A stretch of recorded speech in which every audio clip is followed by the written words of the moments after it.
Luka yaba jewe yaba n'abandi bavuga butumwa dufatanije mu kuvuga ijambo ry'Imana tumaze kubavuga ko ibintu byinshi, ariko reka twongere tubivuge. Uyu Luka ngo niwe yanditse ubu butumwa nyene nk'uko abahinga bavyemeza, kandi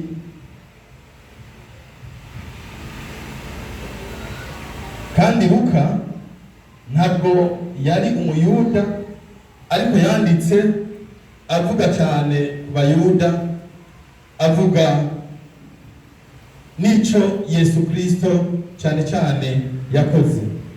Turavye Luka niwe gusa mu banditse mu isezerano rishasha yanditse ibitabo bibiri, kandi ibitabo bibiri binini bikaba bigize igice kimwe cya kane c'ibitabo byose bigize isezerano rishasha.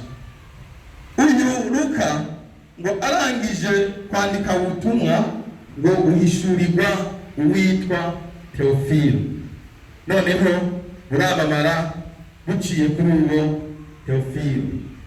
Luka byaratangaje abantu benshi ukuntu yanditse bino bitabo, yandika ibintu byinshi mu isezerano rishya kandi atigeze aba mu ntumwa za Yesu.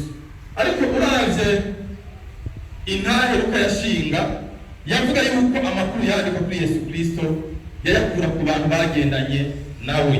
Imana ishimwe cyane. Ngo ayandi akayakura ku ntumwa, ayandi akayakura ku bantu bari abagenzi ba Yesu Kristo. Rero Luka abantu benshi baravuga ko yari umuganga, baravuga ko yari umudokiteri, ariko usomye ntabwo bivuga neza yuko Luka yari umuganga, yuko Luka yari umudokiteri. Oya, ahubwo Pawulo niwe yamwanditse ko, kuko Luka yavuze ku muntu yarwaye malariya n'ubundi yari yinjiwemo n'impemu mbi. Noneho ibyo ngo vyerekana ibimenyetso ngo vy'uko Luka ashobora kuba yari umuganga, ariko nta nkuru zemeza koko mu gitabo c'Imana vy'uko Luka yari umuganga. Ivyo rero vyose vyabaye mu mwaka wa 1963 na 1963. Aha turasomye cyane twumvise ijambo ry'Imana ritubwiye ku mwana w'icangazi. Imana ishimwe cyane. Umutwe w'amajambo nshaka kuvugana ko ni uvuga ngo kugaruka mu rugo kwa Adamu. Imana ishimwe cyane. Tubonye ijambo ry'Imana ritwereka umwana w'icangazi, cyane umwana yavuye muhira aragenda aba icangazi. Ngo usomye mu ijambo ry'Imana bivuga ngo ntibyari bimenyerewe cyane yuko abayuda bashobora gusaba abavyeyi babo ngo babahe imigabane y'ibyo batunze mu gihe batabashaka gukora umunsi mukuru cyane cyane wo kubaka urugo rwabo. Ngo ariko uyu mwana igihe kimwe aravyuka, ngo yari umwana w'umuhererezi, ni ukuvuga bavukana ari babiri, ariko niwe yari umuhererezi. Umunsi umwe aravyuka abwira se ati, data, nta umugabane wanje w'ibintu notwaye. Imana ishimwe cyane. Rero mu miganzo y'abayuda, iyo kandi umwana yarinda gusaba umugabane, wategeza guca umuha umugabane wiwe, noneho akamenya icyo aje gukoresha uwo mugabane wiwe.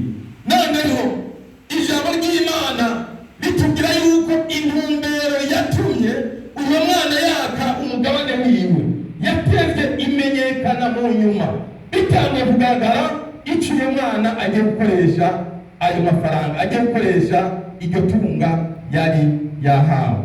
Imana ishimwe cyane.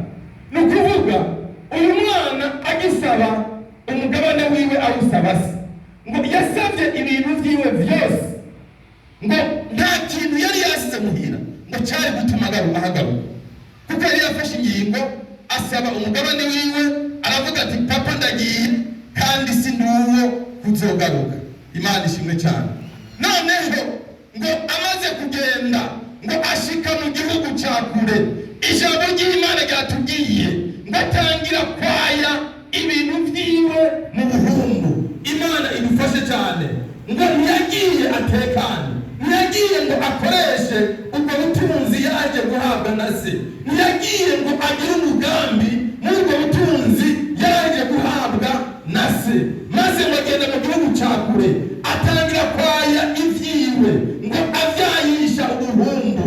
Birumvikana ko yagiye mu bintu bidahesha Imana icyubahiro, yagiye mu busambanyi, yagiye mu nzoga, yagiye mu kabaregwe, yagiye mu kudandahirwa, yagiye mu kwiba, yagiye mu bintu byinshi vy'ivyaha.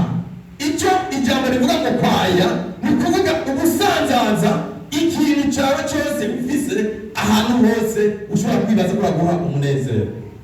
Imana ishimwe cyane.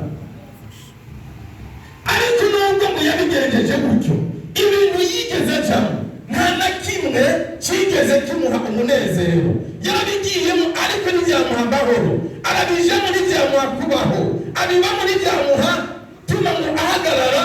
Noneho bigaragare yuko intumbero yari afise ayihagazemo neza. Inzara nayo ngo ica itera muri icyo gihugu. Imana ishimwe cyane.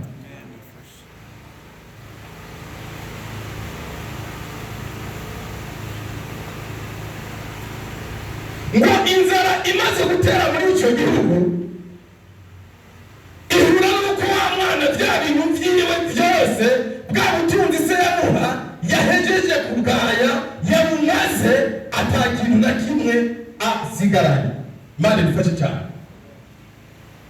Arabura icyo kurya, arabura aho kuba, arabura icyo kunywa, arabura ikintu na kimwe yoba asigaranye gishobora kumufasha muri icyo gihe inzara yari iteye aho hantu. Imana idufashe cyane.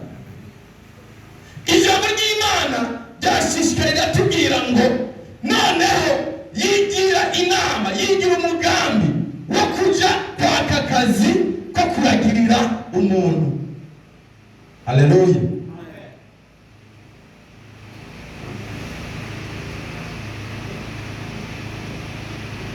Akazi kadasanzwe, akazi atari keza, akazi kagayitse, akazi karimo agasuzuguro, kuko ijambo ry'Imana ritubwira ngo nta muyuda yari gushobora kuragira ingurube z'abandi bantu cyangwa ngo asaba akazi ko kuragira, kuko ingurube cyari igitungano kivumye. Imana idufashe cyane. Ariko ivyo bintu nyene vyavumwe aba ari vyo azakuragira. Imana idufashe cyane. Acha kuragira utubenzi. Haleluya. Wibaze umwana yavuye mu rugo kwa se yaratunze, se nta kintu yarabuze, noneho nawe nyene mu guhaguruka agahabwa itunga, akaritwara, akajyaya, akaryonona, kugeza ahaja gusaba akazi ko kuragira utubenzi. Imana idufashe cyane. Ngira mugenzi wawe ati ntuturagira utubenzi mu izina ryawe. Ati Imana ikurinde kuragira ingurube. Amen. Haleluya. Nubwo ngo yagiye kuragira izo ngurube, navyo nyene ntibyamuhaye guhagarara aho yifuza guhagarara, kuko nubwo yariko aragira izo ngurube yarabuze injya naho nyene, arabura icyajya, arabura uburaro, arabura uragamo, ngo kugeza aho yifuza guhazwa no gusangira n'utubenzi yaragiye. Imana idufashe cyane.